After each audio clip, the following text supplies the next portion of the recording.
Agora, a avaliação de ultrassonografia nos tumores ovarianos. Eu tentei trazer para vocês também alguma abordagem mais prática de como que nós fazemos o raciocínio diagnóstico na avaliação de tumores ovarianos. Para que os nossos laudos,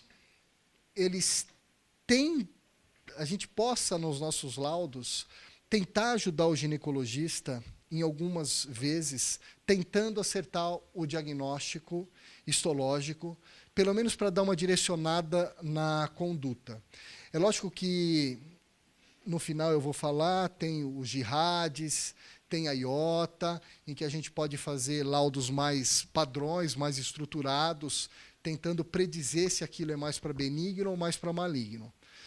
Mas eu acho que, com o avanço dos métodos por imagem, eu acho que a gente consegue chegar muito além de simplesmente fazer um laudo descritivo pensando em benignidade ou malignidade. Eu acho que a gente tem avançado muito nos métodos por imagem e a gente consegue, sim, numa boa parte das vezes, predizer o tipo histológico e o subtipo histológico em alguns tumores. Então, eu só vou mostrar para vocês, baseado na literatura e baseado na minha experiência pessoal, como que eu raciocino na avaliação de tumores de ovário. Então, sabemos que os tumores de ovário eles podem ser de linhagem epitelial, germinativo, sex cord stromal, ou tumores de colisão e tumores metastáticos, né? Então, como que eu raciocino normalmente frente a uma lesão ovariana? Bom, eu vejo um cisto ovariano, a primeira coisa que eu devo pensar é, será que isso é funcional ou endometrioma, ou será que isso é um tumor ovariano? Então, a primeira coisa é excluir que isso seja funcional ou endometrioma. Bom, o cisto funcional ele pode ser um corpo lúteo que teve, eventualmente, um pouco de sangramento. Como fazer essa avaliação? Primeiro que o corpo lúteo ele tem aquela parede típica, bem delimitada, às vezes tem um aspecto frangeado, e eu jogo o Doppler, eu vejo aquela bola de fogo, de vascularização com baixa resistência na periferia, o aspecto típico de um corpo lúteo, acabou o problema. Eu posso ter um cisto hemorrágico que eventualmente não é proveniente de um corpo lúteo, é um folículo que sangrou, e aí eu tenho aspecto típico de várias redes de fibrina que vão tendendo a ter uma organização bem mais delimitada. Esse cisto hemorrágico ele vai reabsorvendo, às vezes vai formando um coágulo bem delimitado, então esse é o aspecto típico de um cisto hemorrágico. E aqui um aspecto típico de um endometrioma, em que eu tenho um cisto homogêneo, só que com um nível líquido-líquido, indicando que esse componente espesso mais antigo é de um sangramento velho, e esse componente cístico um pouco menos espesso do que esse é de um sangramento mais recente, ou seja, é o ciclo típico de um endometrioma em que eu tenho sangramento em diferentes fases de acordo ou não com a menstruação. A maioria dos endometriomas ele vai ser completamente homogêneo e nem vai ter esse nível líquido, mas esse é o aspecto típico de um endometrioma. Então, acho que a primeira coisa quando eu estou fazendo ultrassom ou mesmo analisando uma ressonância magnética que eu tenho que fazer é, isso daqui é funcional ou é um endometrioma? Pronto. Excluir isso, aí eu vou fazer a avaliação da lesão ovariana. Primeira pergunta, essa lesão ovariana tem gordura? Ou seja, é um nódulo muito branco, com atenuação da sombra acústica posterior, geralmente sem vascularização nenhuma. Ele é branco desse jeito, com atenuação da sombra acústica posterior, independente dos outros componentes que esse nódulo tenha, ou que essa lesão tenha, mesmo que tenha componente cístico predominante, ou um componente cístico mais espesso, não importa. Isso, a priori, é um teratoma. A gente pode até discutir se é um teratoma monodérmico, teratoma maduro ou imaturo, mas assim, viu gordura no nódulo, independente do quanto ele tenha de outros componentes, porque a maioria dos teratomas, eles têm gordura, mas eles têm também os componentes de outra linhagem. Então, eles costumam ter muito componente mucinoso, então tem aquele componente cístico que pode ou não ser espesso. Não importa o que ele tem em volta. Viu o nódulo? É brancão e tem sombra acústica posterior, resolveu o problema, isso é um teratoma. Aqui ele tinha bastante componente cístico, mucinoso, na ressonância magnética o aspecto é bastante típico, mas nem precisa da ressonância magnética para fazer esse diagnóstico. Então, tem gordura, isso é um teratoma. Acho que às vezes não está passando, para onde eu tenho que apontar direito? Tá. E eu tenho que tomar cuidado porque 10% mais ou menos dos teratomas, eles não têm aquele plug dermoide típico. Mas eu tenho alguns indícios de que isso pode ser um teratoma, mesmo sem o plug dermoide. Esse aqui é um caso que eu acho muito interessante para a gente fazer esse raciocínio por causa da propedêutica do caso. Então, reparem, esse foi o endometrioma que eu mostrei no começo da apresentação, um aspecto típico, um conteúdo mais branco, mais pesado embaixo, e um conteúdo também espesso, só que menos branco, mais leve em cima. O aspecto típico de um endometrioma. Agora, reparem nesse caso que curioso. Esse caso, eu bato o olho, eu vejo que ele tem um componente espesso, que às vezes até lembra um endometrioma. É estranho porque ele tem vários pontinhos brancos de permeio que, de fato, não são tão típicos do endometrioma assim. Mas tudo bem, até que poderia ser um endometrioma. Agora, o que chama muita atenção nesse caso é que eu tenho um componente mais pesado, que está mais preto, e um componente mais leve, que está mais branco, formando um nível líquido-líquido. Agora, é exatamente o oposto desse caso. Então, o que é que pode ser mais leve, formando nível, só que mais branco do que o restante do líquido espesso? Só pode ser gordura, mais branco e mais leve. Portanto, juntando tudo isso, é possível afirmar que, na verdade, é um teratoma que tem um componente predominantemente mucinoso, mais pesado, e um componente de gordura flutuante, formando nível. Isso aqui é uma calcificação que também é muito estranha para o endometrioma calcificar. O endometrioma não calcifica, ele forma coágulo que ele pode ficar branco, que também favorece o diagnóstico de um teratoma. Na ressonância magnética eu vejo exatamente isso. Então, só para vocês correlacionarem, essa daqui é uma sequência em que, reparem que o que é branco nessa sequência é gordura. Então, o subcutâneo está todo branco, é onde eu tenho gordura. Esse daqui é o cisto. A maior parte do cisto não é gordura, porque está preta, e essa parte superior sobrenadante está tão branco quanto o subcutâneo. Nessa sequência de baixo, o que eu fiz no aparelho de ressonância foi pedir para que ele apagasse o que é gordura. Então, o que é gordura e estava branco, agora o que é gordura vai ficar preto. O subcutâneo ficou preto e esse componente que antes era branco, sobrenadante, também ficou preto, mostrando que isso é gordura macroscópica. Então, na verdade, esse daqui era um teratoma, só que sem o plug dermoide. Ele tinha um pouco de gordura, só que era mais aquele componente sebáceo líquido que ficou sobrenadante. Então, nem todo teratoma se apresenta como brancão com nódulo de Rokitansky, mas existem alguns indícios que podem me ajudar a fazer o diagnóstico. Portanto, independente do restante do cisto ou da lesão, eu vi gordura, brancão, isso é um teratoma. Uma outra coisa que eu tenho que me perguntar, bom, então não tem gordura, tá bom. Será que tem um componente fibroso nessa lesão? Então, esse daqui é um exame, começando pelo ultrassom pélvico, eu vejo um nódulo nitidamente sólido, homogêneo, bem delimitado, que se isso tivesse no útero, isso daí seria um mioma. Todos falariam que é um mioma. Só que isso daqui está no ovário. Ele é pouco vascularizado. O aspecto na ressonância magnética costuma ser bastante típico. Um nódulo também preto, bem delimitado, com componente fibroso. Um outro exemplo na ultrassonografia, um nódulo bem delimitado, preto, fora do útero. Aqui, alguns fibromas eles frequentemente nascem muito da cortical ovariana, muito da periferia ovariana, e eles são praticamente todos exofíticos.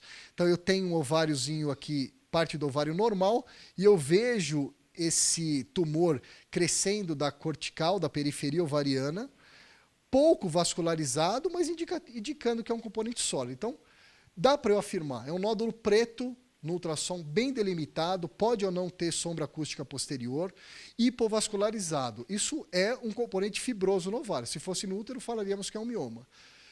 Como ele é de origem ovariana, existem 3 possibilidades para ele. Ser um fibroma, ser um fibrotecoma ou ser um tumor de Brenner. O tumor de Brenner é um tumor epitelial, mas ele tem o comportamento dele é indistinguível de um fibroma ovariano. Portanto, fazendo o exame de ultrassom, se for um nódulo preto, sólido, vascularizado, tem 3 possibilidades. Ou é um fibroma, ou é um fibrotecoma, ou é um tumor de Brenner.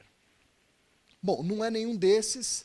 O componente sólido é hipervascularizado, diferente dos fibromas que eu falei. É um nódulo preto, mas ele é muito hipervascularizado. E o realce, além dele ser hipervascularizado, é um realce predominantemente periférico. Então, reparem nesse caso, eu tenho uma paciente jovem, um ovário com bastante folículo, bem saudável. Esse daqui era um nódulo persistente. Eu já tinha feito ultrassom dela outras vezes, tanto que eu tinha dúvida se até era um corpo lúteo, pela vascularização periférica muito intensa. Mas eu fiz o exame dela pela 3ª vez, que eu não estava acreditando que não era corpo lúteo, mas não era, porque 3 vezes do mesmo lado, do mesmo jeito. Um nódulo sólido. Reparem que é um nódulo bastante vascularizado. E o que chama atenção, a periferia dele é muito hipervascularizada. Ele tem uma vascularização difusa, mas é muito vascularizado na periferia e menos vascularizado no centro, numa paciente assintomática de 20 anos. Ela fez a ressonância magnética, e eu vejo exatamente isso, um ovário com bastante folículo, um nódulinho aqui, isso aqui mostrando que era um nódulo extremamente hipervascularizado. Então, nódulo sólido no ultrassom, numa paciente jovem, assintomática, hipervascular, principalmente com uma cápsula muito vascularizada na periferia, eu tenho que pensar num tumor estromal esclerosante, que é um nódulo benigno, mas acaba sempre indo para a cirurgia, porque normalmente o ginecologista não vai acreditar nesse diagnóstico. Então, nódulo pretinho no ultrassom, cinzinha, hipervascular, com uma periferia muito vascularizada, até que se prove o contrário, por mais raro que seja, é um tumor estromal esclerosante. Bom, a lesão ela é sólida e hipervascular, com realce predominantemente periférico, é esse o diagnóstico. Agora vamos falar um pouco das lesões císticas. Se a lesão ela é puramente cística ou tem simplesmente alguns finos septos, não são septos nodulares ou muito vascularizados, como, por exemplo, esse caso. Então, uma paciente que tinha cistos grandes na ultrassonografia, com aspecto simples, às vezes alguns finos septos, também visto na ressonância magnética. Ou, nessa outra paciente, em que eu tenho uma paciente jovem com uma lesão cística ovariana, com vários septos internos, mas nenhum septo nodular. Quando, não sei se vai rodar, acho que você consegue clicar dentro da imagem para mim? Você consegue clicar dentro da imagem? Porque aqui é um vídeo.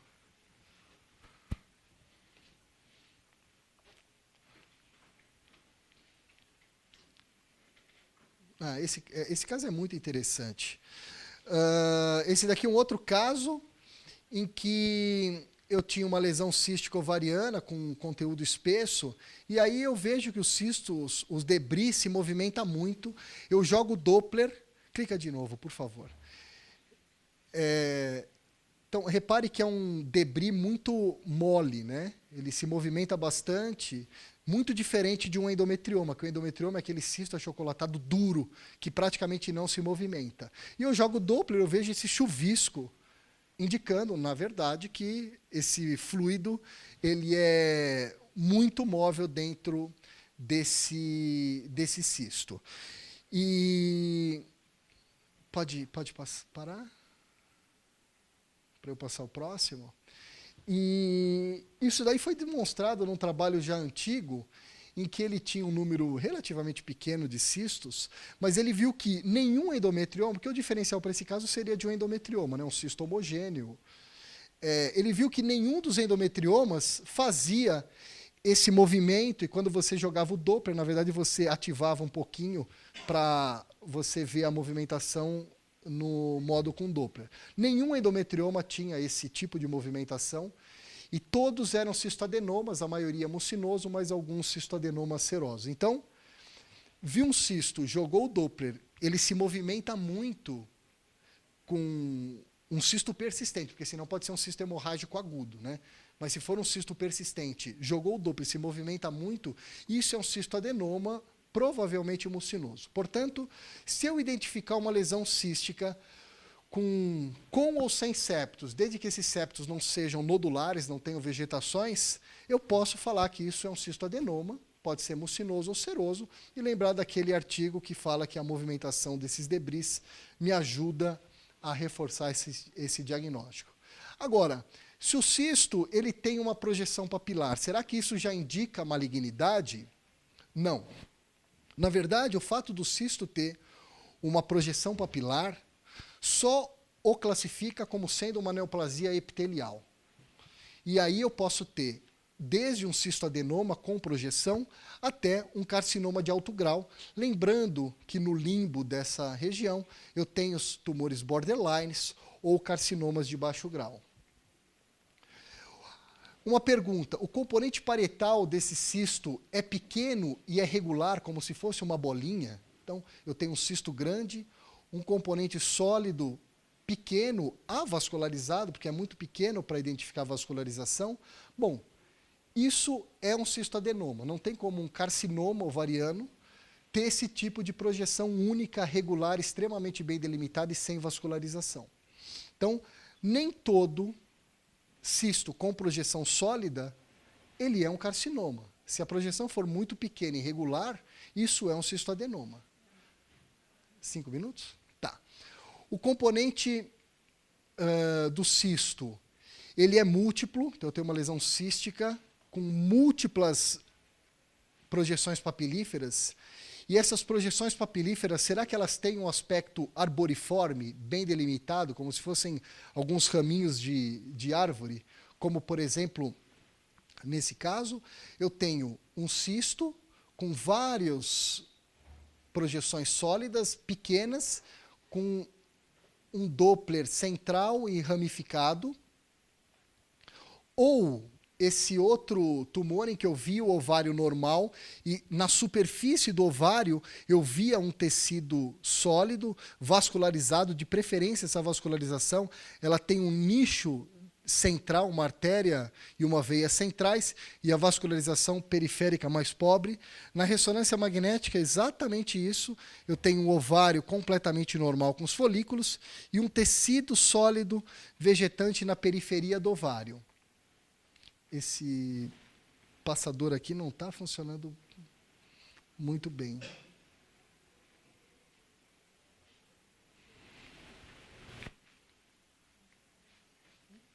Você tem algum outro?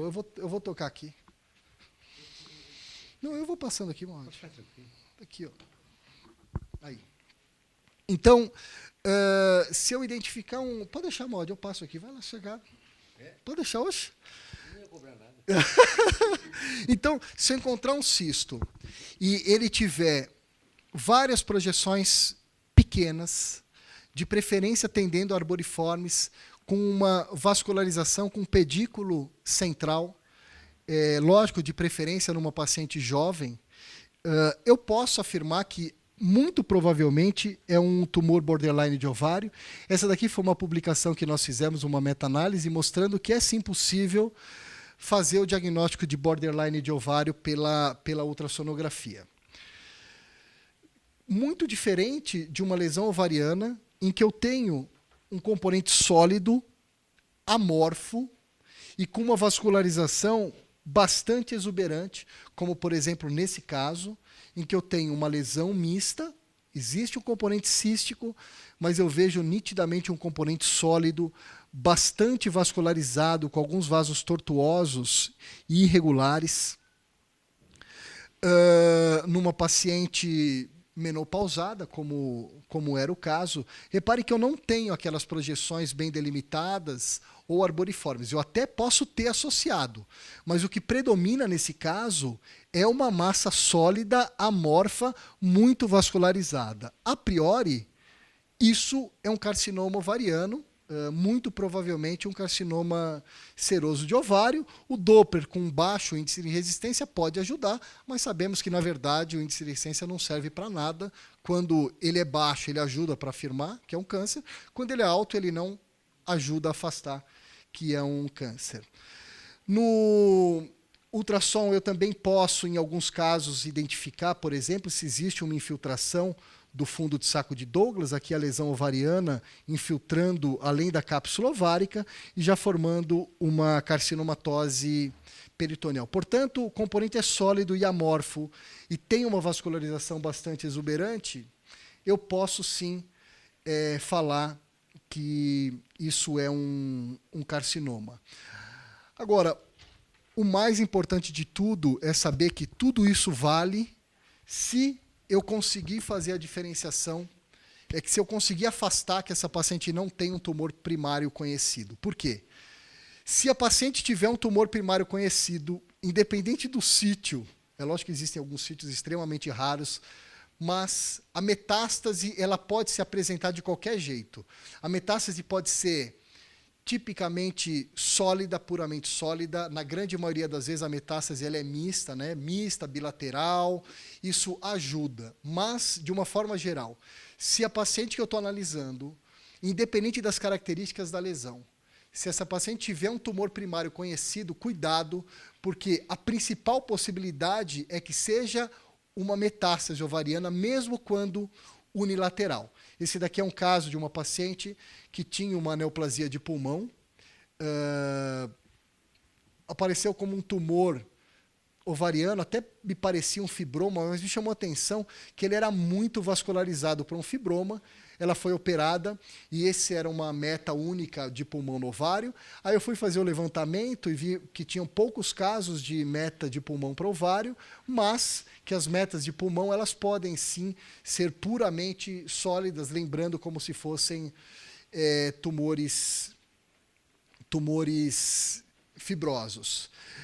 Lembrar, tumor de ovário sólido numa paciente menopausada, se ela tiver um câncer conhecido, isso pode ser apresentação incomum de uma metástase. Estômago, mama e linfoma podem ser da metástases completamente sólidas e eu não posso excluir esse diagnóstico. Eu falei para vocês de um grande número de neoplasias ovarianas, que é como eu faço esse raciocínio e como eu acho que dá para a gente chegar no diagnóstico histológico em alguns casos. Porém, existe um número não desprezível de casos em que eu não tenho esses achados típicos e aí eu não consigo fazer o diagnóstico.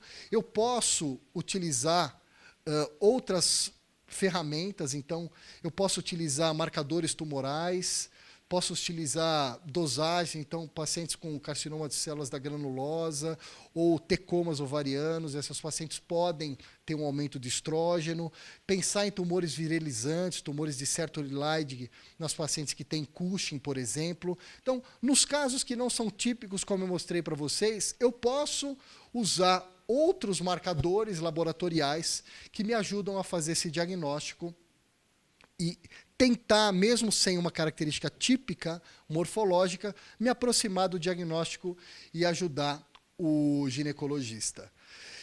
Para quem quiser, existem alguns estudos que tentam padronizar como você fazer um relatório que vai ajudar o ginecologista na conduta terapêutica, se vai ser mais agressivo, se vai ser mais conservador, ou se vai fazer um acompanhamento utilizando o IOTA ou jihadis, que eu acho que são bastante úteis para isso.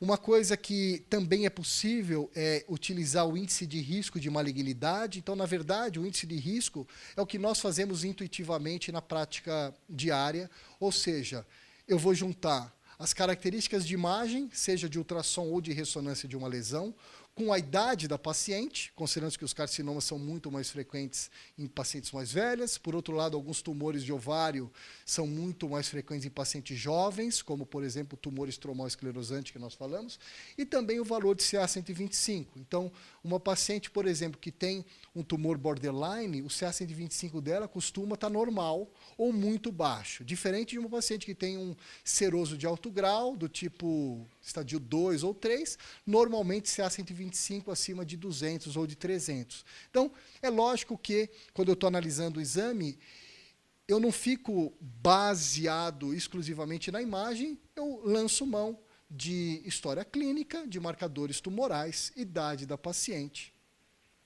e também valores do CA125 para fazer esse diagnóstico. Mas, de uma forma geral, o que eu queria passar para vocês é que eu acho que dá para a gente chegar muito mais longe no diagnóstico de neoplasias ovarianas do que se faz hoje em dia. Eu acho que a gente consegue avançar. Eu entendo que muitos ginecologistas eles ficam um pouco ressabiados, às vezes, com esse nosso diagnóstico, mas a nossa intenção é cada vez nos aproximarmos mais do diagnóstico anatomopatológico para que ele possa ter uma conduta mais adequada e preparar melhor a paciente para uma eventual intervenção cirúrgica. Obrigado.